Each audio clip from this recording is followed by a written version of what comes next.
लो जनाब अली तुसा कदी किन्नों खरीदे होण।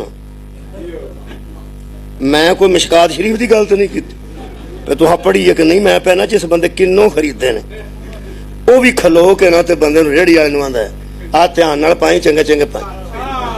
वो आंदा यार पाना तो हाँ पिया, वो आंदा खलो जा खलो।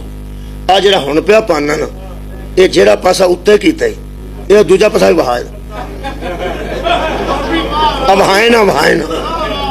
लाहौर जिहड़ियां रेहड़ियां लगियां ने उन्हां अमरूद चिट्टे विखाने होण ते बल्ब चिट्टा लगा हुंदा, सेब लाल विखाने होण सुर रंग दा बकायदा बत्ती उस रंग दी लाई है।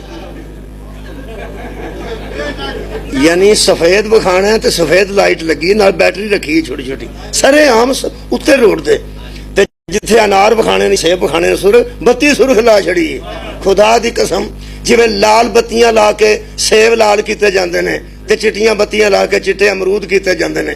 कई बंदे ऐसे ने जिहड़े ईमान च लाल है नहीं, एवें उत्ते बत्तियां ला ला के आबाद रहो भाई लाल कीते, और जिन्हां नूं कुदरत लाल बनाए ओ लाल हुंदे। मेहरबानी इत्थे ते पाकिस्तान ते ओ मुल्क है जिथे आड़ू बकायदा रंगे जांदे ने, हरे रंग दे आड़ू लाल किते जांदे ने रंग पा के। घर जाके पता लगता कच्चे ने, विचों खोलिए तो कच्चे ने। जिहड़ा उत्तों पक्का होवे ते विचों कच्चा होवे ना उन्हें मुनाफिक आंदे।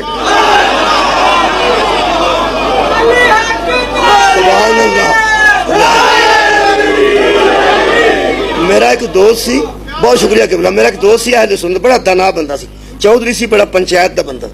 वो मैनूं कहण लगा मौलवी एक गल ते दस, ये दातां जमीन चों सारियां निकलदियां ने, लोहा भी जमीन चों निकलदा, तांबा भी जमीन चों निकलदा, सोना भी जमीन चों निकलदा, चांदी भी जमीन चों निकलदी है। ये सोना महंगा क्यों है? ये चो शायद तेरे निकलता ना दुध निकलता, चांदी भी सस्ती है, वो भी सस्ती है, हर दात। अच्छा चमक जी खूबसूरत तो तांबे की है, वो सुरखी है, ये पिलाहट सोने में पिलाहट है, तांबे में सुरख सुरख चमक है। वो आंदा चमक उसकी ज्यादा है, वो किलोआं च विकदे ने, ये तोलियां च माशियां च विकदा है, ये महंगा क्यों?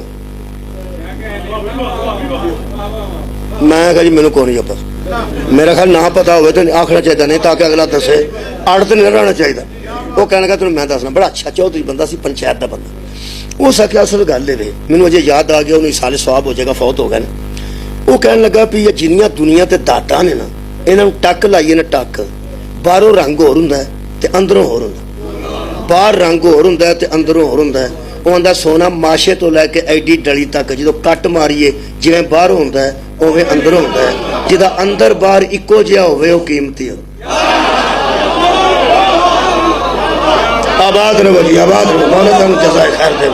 जिहदा अंदर बाहर सुभान अल्लाह किबला शुक्र, जिहदा अंदर बाहर इक्को जिहा होवे वो कीमती हुंदा है, ते जिहड़ा अंदरों होर होवे ते बाहरों होर होवे वो कीमती नहीं हुंदा। खैर होवे तुहाडी पहली बहस मैं सिर्फ करन लगा नस्ल ते, इहदा मतलब है खानदान है, खानदान।